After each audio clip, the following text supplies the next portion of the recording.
আজকের ভিডিওতে আমরা আলোচনা করব বিশ্বের অন্যতম শক্তিশালী ফুটবল দল ফ্রান্সকে নিয়ে। কেন ফ্রান্সকে প্রতিটি টুর্নামেন্টে শিরোপার অন্যতম দাবিদার ধরা হয়, তাদের শক্তি কোথায়, দুর্বলতা কী, আর 2026 বিশ্বকাপে তাদের সম্ভাবনা কতটা, সব কিছু নিয়েই থাকছে আজকের বিস্তারিত আলোচনা। ফ্রান্স এমন একটি দল যারা শুধু বড় বড় তারকা খেলোয়াড়ের জন্য নয়, বরং দলগত খেলার জন্য বিশ্বজুড়ে সম্মানিত।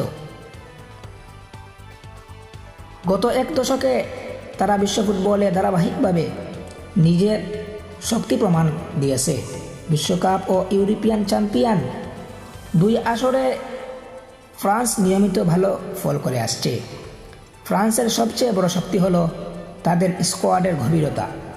প্রথম একাদশের পাশাপাশি বেঞ্চেও থাকে বিশ্বমানের খেলোয়াড়। একজন চোট পেলে বা বিশ্রামে থাকলেও তার জায়গায় আরেকজন সমান দক্ষ খেলোয়াড় মাঠে নামতে পারেন। এই কারণেই দীর্ঘ টুর্নামেন্টে ফ্রান্স সবসময় বিপজ্জনক দল হিসেবে বিবেচিত হয়। আক্রমণভাবে কিলিয়ান এমবাপ্পের গতি, ড্রিবলিং ও গোল করার ক্ষমতা প্রতিপক্ষের জন্য বড় হুমকি। তার সঙ্গে অন্য ফরওয়ার্ডারও দ্রুত আক্রমণ গড়ে তুলতে সক্ষম। এক মুহূর্তেও ভুলেই ম্যাচের চিত্র বদলে দিতে পারে এই দল। মাঝে মাঠে ফ্রান্সের খেলোয়াড়রা বল নিয়ন্ত্রণ, পাসিং এবং খেলার গতি নির্ধারণে গুরুত্বপূর্ণ ভূমিকা রাখে। তারা প্রয়োজনে ধীরে গতিতে খেলে ম্যাচ নিয়ন্ত্রণ করে, আবার সুযোগ পেলেই দ্রুত পাল্টা আক্রমণে চলে যায়।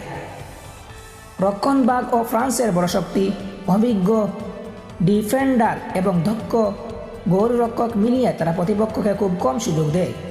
কর্নার, ফ্রি কিক কিংবা ওপেন প্লে সব ক্ষেত্রেই তারা শৃঙ্খলাবদ্ধ ফুটবল খেলতে চেষ্টা করে। 2026 বিশ্বকাপে এমবাপ্পের দল ফ্রান্স এখন পর্যন্ত দুর্দান্ত পারফরমেন্স দেখিয়েছে। তারা নক আউট পর্বে শক্ত প্রতিপক্ষকে হারিয়ে সেমিফাইনালে জায়গা করে নিয়েছে। তাদের আত্মবিশ্বাস বর্তমানে অনেক উঁচুতে, যা পরবর্তী ম্যাচগুলোতে বড় ভূমিকা রাখতে পারে। তবে সব কিছুর পর ফুটবল অনিশ্চয়তার খেলা। বড় দল মানে নিশ্চিত জয় নয়। প্রতিপক্ষ যদি নিজেদের সারাটা চেষ্টা করে খেলতে পারে, তাহলে যে কোনো ফলই সম্ভব। তাই ফ্রান্সকে প্রতিটি ম্যাচেই সর্বোচ্চ মনোযোগ দিতে খেলতে হবে। বিশেষজ্ঞদের অনেকেই মনে করেছেন বর্তমান ফর্ম, অভিজ্ঞতা এবং শক্তিশালী স্কোয়াডের কারণে ফ্রান্স এই বিশ্বকাপ জয়ের অন্যতম দাবিদার। তবে শেষ পর্যন্ত ট্রফি জিততে হলে সেমিফাইনাল ও সম্ভাব্য ফাইনালে একই ধারাবাহিকতা ধরে রাখতে হবে। আপনার কি মনে হয়, ফ্রান্স কি এবার বিশ্বকাপ জিততে পারবে, নাকি অন্য কোনো দল অর্থাৎ আর্জেন্টিনা তাদেরকে থামিয়ে দেবে?